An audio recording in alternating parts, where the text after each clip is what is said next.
Казвам се Фархан Ахмед и съм доброволец в формирование София 343. Не сме хора, които просто са хванати от гората, по джапанки и къси гащи, както се казва.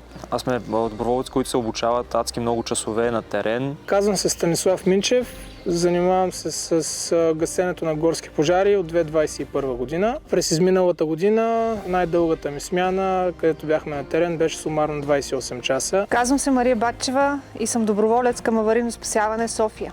Аз съм парамедик и на терен се грижа за безопасността на екипите, които се справят с гасенето, за да могат те да се приберат при семейството си здрави и невредими. Нещо, което много хора не отдават значение, е, че едно такова малко нещо може да разпали огромен пожар и да създаде огромен проблем за нас като хора, както и на самата природа.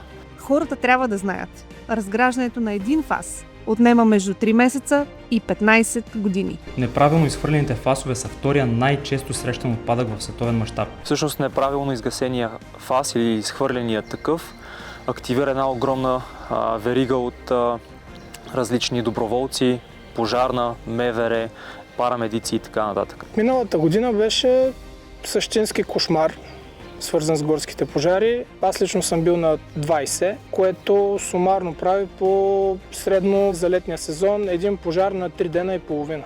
Пожарите тръгват изключително лесно, в много голяма степен от небрежността на хората. Един неизгасен фас може за секунди да предизвика огромно бедствие, а димът може да се стели с километри и е изключително опасен. Истината е, че голяма част от пожарите в България тръгват от ето това нещо.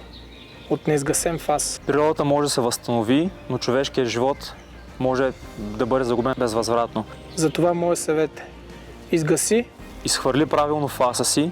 Промени картинката.